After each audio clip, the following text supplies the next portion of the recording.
Suratun Nazi'at. Ini adalah surah An-Nazi'at. Dinamakan An-Nazi'at karena memang diawali dengan kalimat wan nazi'ati, sehingga disebut dengan surah An-Nazi'at. Surat An-Nazi'at ini adalah makiyatun, yaitu surat makiyah. Kalau surat makiyah itu berarti surat yang diturunkan oleh Allah Subhanahu wa taala sebelum Rasulullah hijrah ke Madinah. Kalau madaniyah berarti diturunkannya setelah Rasulullah Shallallahu alaihi wasallam hijrah ke Madinah. Kalau berbicara tentang surah makiyah berarti biasanya di dalamnya itu berbicara tentang ketauhidan yang meliputi antu'mina billahi wa malaikatihi wa kutubihi wa rusulihi wal yaumil akhiri wa bil qadari khairihi wa syarrihi minallahi ta'ala. Nah, di dalam Quran surat An-Nazi'at ini berisi tentang keimanan kita akan kematian dan hari akhir kebangkitan nanti. Situn wa arba'una ayatan. Surah An-Nazi'at ini terdiri dari 46 ayatnya. Tapi insya Allah pada bagian yang pertama ini mudah-mudahan selesai dari ayat yang pertama sampai dengan ayat yang ke-14. Qala Allahu ta'ala fi kitabihil karim, a'udzu billahi minasyaitonir rajim, bismillahirrahmanirrahim, wan nazi'ati. Qala al-musannifu rahimahullah wa nafa'ana wa bi ulumihi wa bi ulumi sholihin fid dharaini amin. Al malaikati tanzi'u arwahal kuffari gharqan ay naz'an bi syiddatin wan nasyitati nashta ayi al malaikati tanshitu arwahal mu'minina ayatasulluha birifkin. Wan nazi'ati, kita tahu wa di sini adalah waw haraf qasam, waw haraf sumpah. Karena waw haraf sumpah, maka kalimat yang setelahnya itu dimajrurkan, dikasrohkan, sehingga dibacanya wan nazi'ati. Dalam ayat ini Allah bersumpah dengan mengatasnamakan al malaikati, malaikat, tanzi'u yang mencabut arwahal kuffari, ruh-ruhnya orang-orang kafir. Gharqan ay naz'an, mencabut bisyiddatin dengan keras dan kasar. Wan nasyitati nashta ayyi al malaikati, dan Allah bersumpah dengan mengatasnamakan malaikat tanshitu yang melepas arwahal mu'minina, ruh-ruhnya orang yang beriman. Ai tasuluha, yang dimaksud dengan tanshitu maknanya adalah tasuluha, melepas ruh-ruhnya orang yang beriman, birifkin, dengan penuh kelembutan. Bapak Ibu yang dirahmati oleh Allah, kalau seandainya kita melihat ayat yang pertama dengan ayat yang kedua ini, Allah Subhanahu wa taala menginformasikan kepada kita bahwasanya malaikat pencabut nyawa itu ada dua caranya. Yang pertama, kalau seandainya yang dicabut ruhnya itu adalah orang-orang kafir, maka malaikat ini mencabutnya dengan cara kasar dan dengan cara keras. Bahkan disampaikan lebih detail oleh Allah Subhanahu wa taala dalam Quran surat Al-An'am ayat ke-93. Di sana Allah menyampaikan, walau taro idzal zalimuna fi ghamaratil mauti, kalaulah kalian mengetahui dahsyatnya ketika orang-orang zalim fi ghamaratil mauti, di dalam syakaratul maut. wal malaikatu basitu aidihim akhriju anfusakum.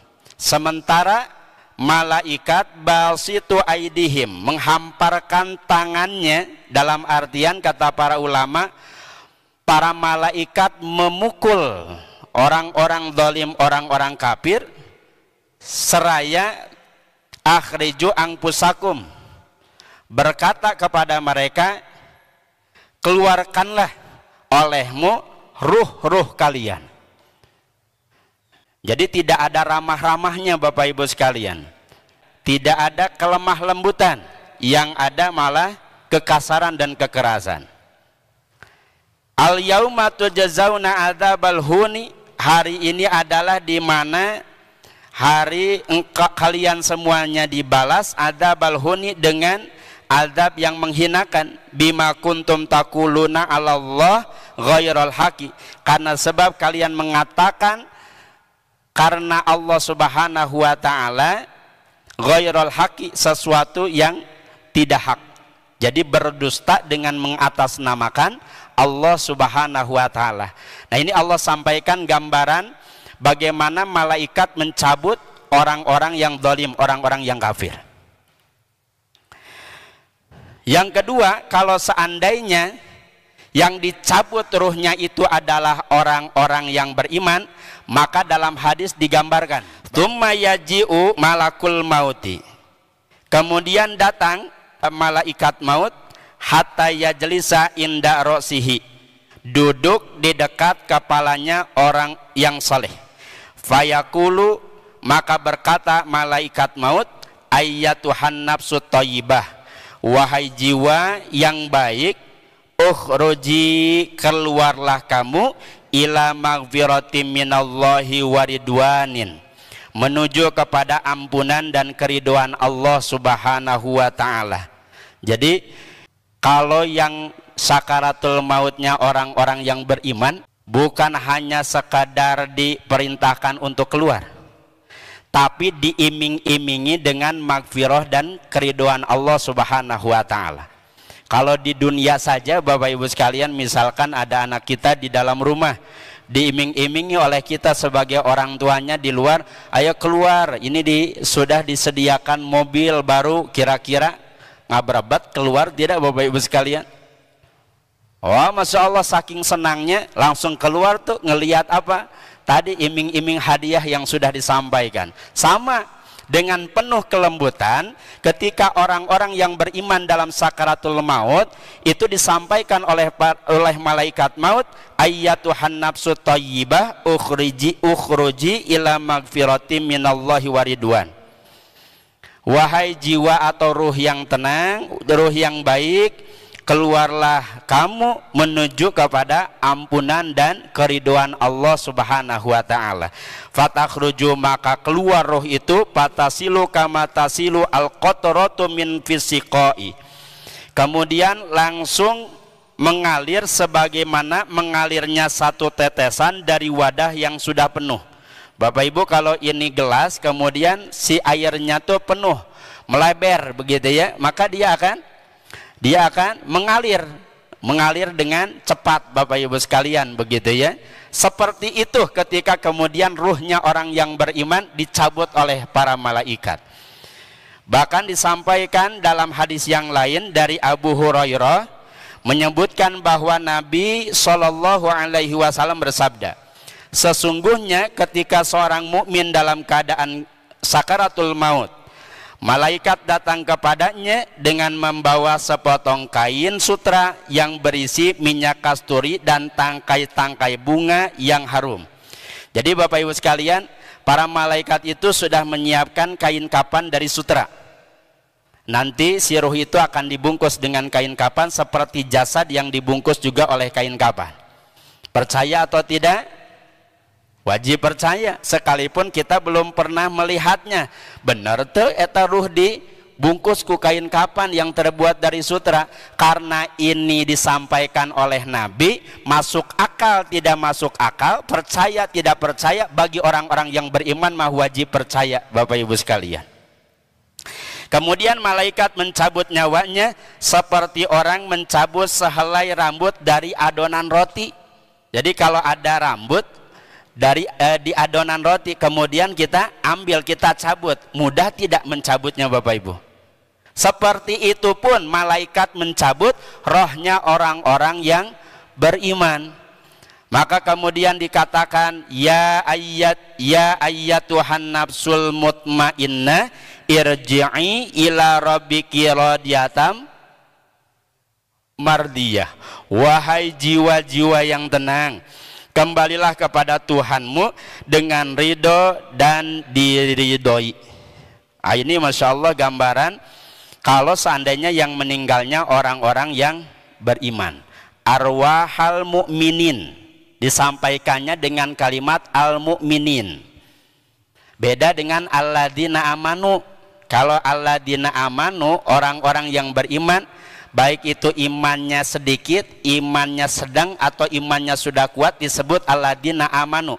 Tapi kalau disampaikan arwahal mu'minin, qad aflahal mu'minun, gitu ya, maka bukan orang yang punya iman yang lemah, bukan. Maka dalam makna al-mu'minin di sini adalah orang-orang yang memiliki hati yang betul-betul yakin kepada Allah Subhanahu wa taala. Dengan iman yang idrokun jazimun, yang tidak ada sedikit pun keraguan di dalam dirinya kepada Allah Subhanahu wa taala. Bukan keimanan yang dhon, bukan keimanan yang syak, begitupun bukan keimanan yang waham, tapi yang dimaksud rohnya orang-orang yang beriman itu adalah iman yang kuat kepada Allah dengan idrokun jazimun, tidak disertai keraguan sedikit pun kepada Allah Subhanahu wa taala.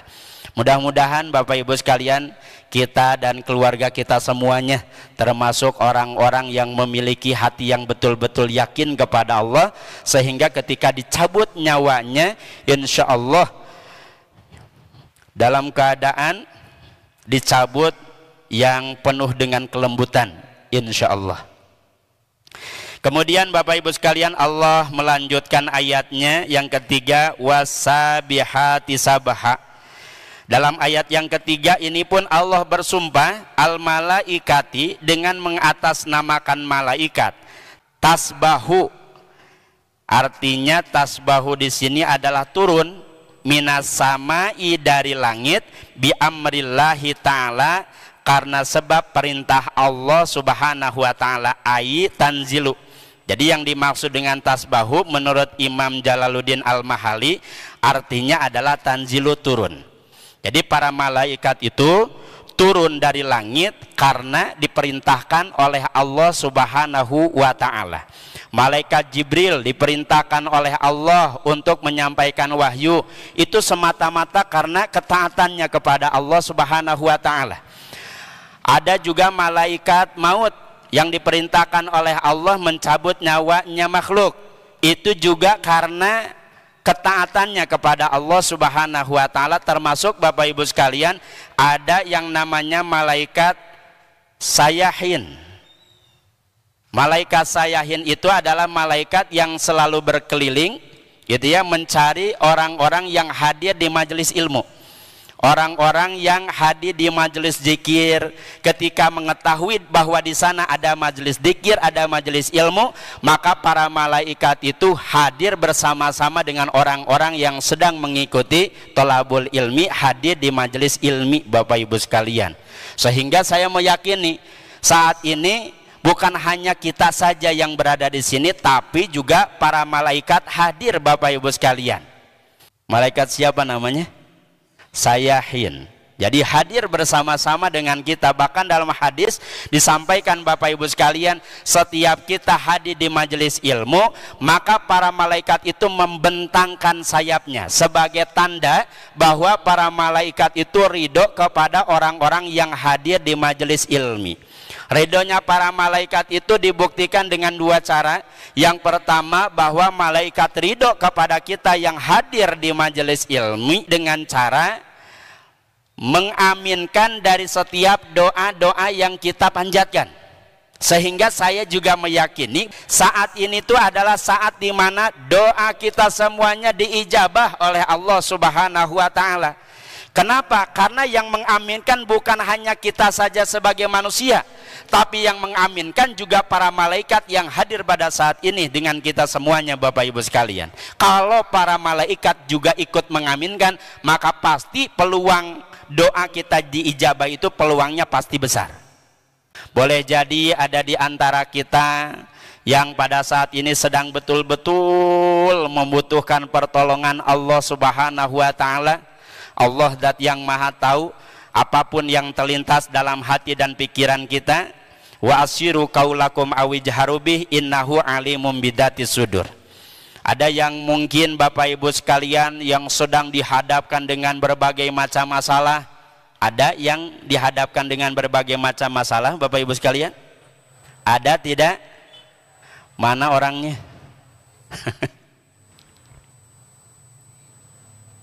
Insya Allah mudah-mudahan kita diantara kita yang sedang dihadapkan dengan berbagai macam masalah, mudah-mudahan diberikan kesabaran, masalahnya jadi amal soleh, diberikan jalan keluar oleh Allah Subhanahu wa Ta'ala. Selesai dari kajian ini, nanti Allah berikan jalannya.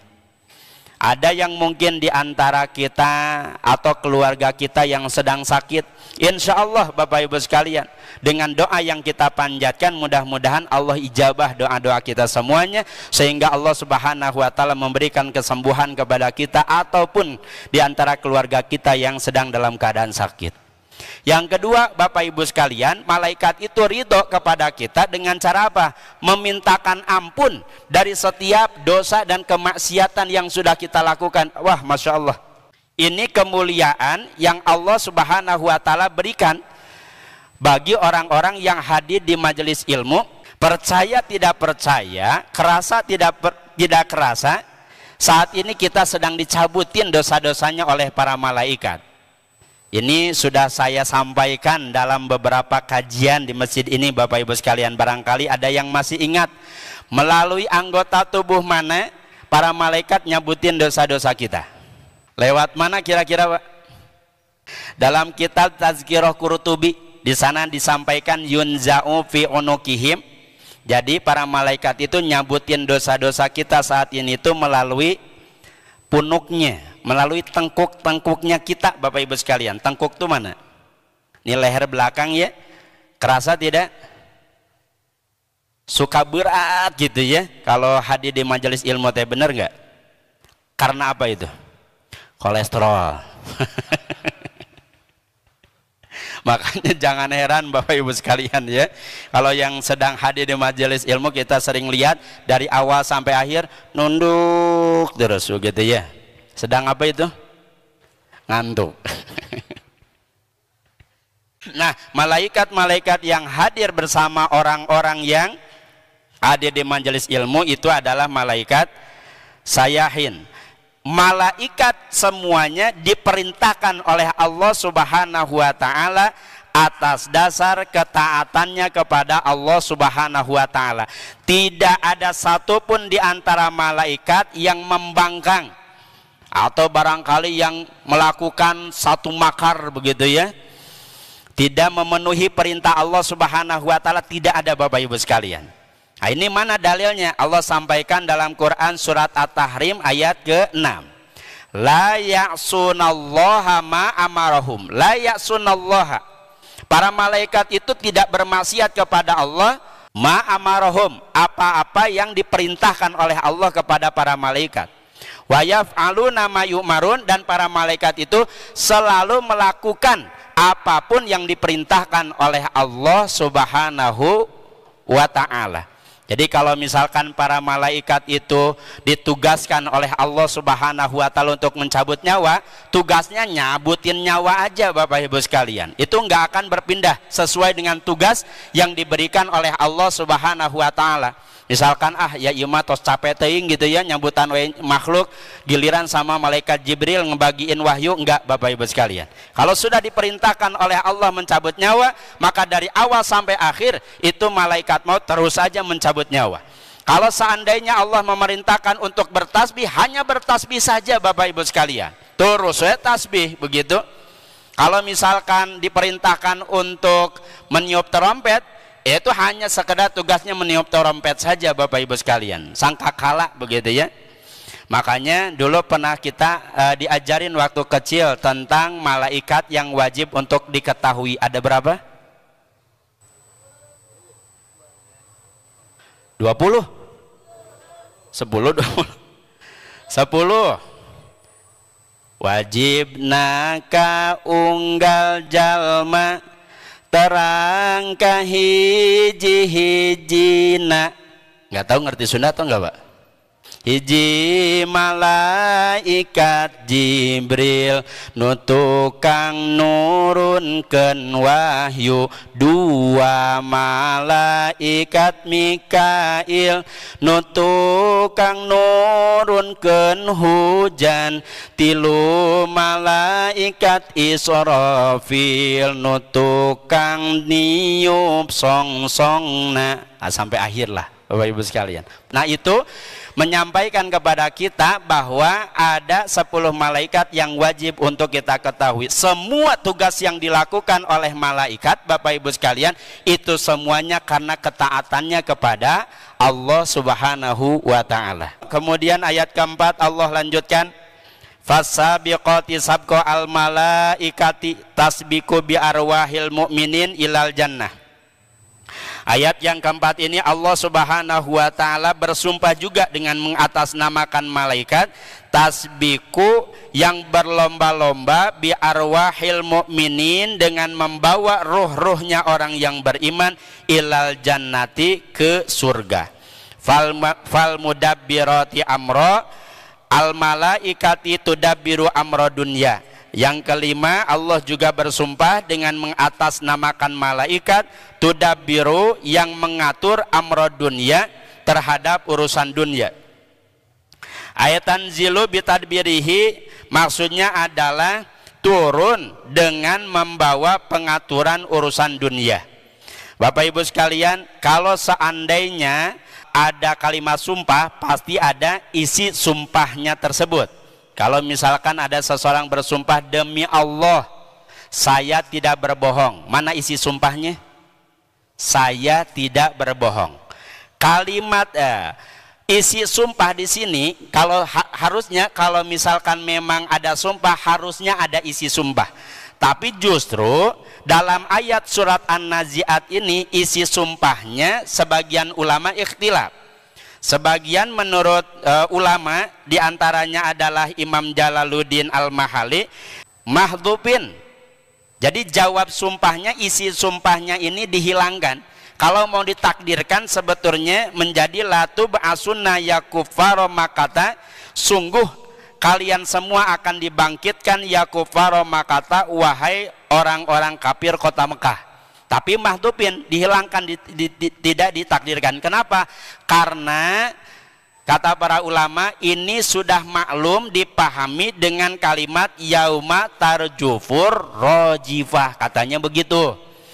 Yauma, pada hari tarjufu terjadi ar-rojifah, goncangan yang sangat dahsyat. An-nafkhatul ula, yaitu tiupan yang pertama. Biha, dengan tiupan yang pertama itu yarjufu kullu syai'in, berguncang kullu syai'in, segala sesuatunya. Ai yatazalzalu. Jadi maksud daripada tarjufu atau yarjufu adalah yatazalzalu, berguncang Bapak Ibu sekalian. Tatsba'uha ar-radifa, kemudian diikuti tiupan yang pertama itu ar-radifatu ay an-nafkhatus saniyati, dengan tiupan yang kedua. Wa bainahuma, di antara tiupan yang pertama dengan tiupan yang kedua ini Bapak Ibu sekalian tidak langsung dikumpulkan. Jadi kan tiupan yang pertama Allah wafatkan semua makhluk, hancur seluruh alam semesta ini. Kemudian pada tiupan yang kedua dibangkitkan. Nah, dari tiupan yang pertama ke tiupan yang kedua itu tidak secara langsung. Di sini disampaikan wa bainahuma arbauna sanatan, tiupan yang pertama ke tiupan yang kedua, kata Syekh Jalaluddin Al-Mahali, itu ada jaraknya selama 40 tahun. Jadi tiupan yang pertama hancur semuanya, mati seluruh makhluk kecuali yang diizinkan oleh Allah Subhanahu wa taala. Di sini pun para ulama berbeda pendapat, ikhtilaf siapa yang kemudian dihendaki tidak mati, begitu ya. Setelah 40 tahun baru kemudian dengan tiupan yang kedua seluruh manusia nanti dibangkitkan kembali. Kulubun, akan ada banyak hati yauma idin pada hari itu, wajibatun ay khaifatun yang merasa ketakutan, qaliqatun yang merasa cemas, absaruha penglihatannya, khasyiatun ay dalilatun itu penglihatan yang hina, lihauli mataro karena dahsyatnya apa yang mereka lihat. Yakuluna mereka mengatakan ay arbabul qulubi wal absor, yaitu orang-orang yang memiliki hati wal absori dan penglihatan, istizaan sembari meremehkan, sembari mengejek, wa inkaron dan inkar lil ba'si terhadap kebangkitan manusia dengan kalimat apa? Ainna lamarduduna fil hafirah. Ainna apakah kami semuanya lamarduduna sungguh akan dikembalikan fil hafirah pada keadaan semula. Aya anaroddu ba'dal mauti ilal hayati, yaitu maksudnya apakah kami semua akan dikembalikan setelah kematian ilal hayati kepada kehidupan. Dengan perkataan yang meremehkan, ketidakpercayaan orang-orang kafir terhadap apa? Terhadap hari kebangkitan. Apakah kami semuanya nanti akan dikembalikan seperti semula? Artinya dalam keadaan hidup kembali setelah kematian. Aida kunna idoban nakhirah, apakah ketika kami sudah menjadi tulang belulang? Wa fi qiraatin nakhiratun, naknya dipanjangkan, ada alif antara nun dan kha, nakhiratun baliyatun mutafattatatun, dengan artian tulang belulang yang rapuh dan ancur, nahyan hidup kembali. Dengan perkataan remeh-temeh, apakah nanti kami akan dikembalikan setelah jadi tulang belulang ini hidup kembali? Dengan rasa ketidakpercayaan Bapak Ibu sekalian, sehingga nanti di akhirat dengan hati mereka, dengan penglihatan mereka yang mereka saksikan penuh dengan ketakutan, penuh dengan kecemasan. Alhamdulillah kita termasuk orang-orang yang percaya, yang beriman dengan adanya akhirat, yang percaya dengan adanya surga dan neraka, sekalipun kita belum pernah melihat dengan mata kepala kita sendiri. Kenapa? Karena Allah dan Rasulnya sudah menyampaikan kepada kita semuanya tentang hal ini. Insya Allah mudah-mudahan Allah tetapkan kita semuanya, Allah istiqomahkan kita dalam melakukan ketaatan ibadah kepada Allah Subhanahu wa taala. Allah wafatkan kita semuanya dalam keadaan iman.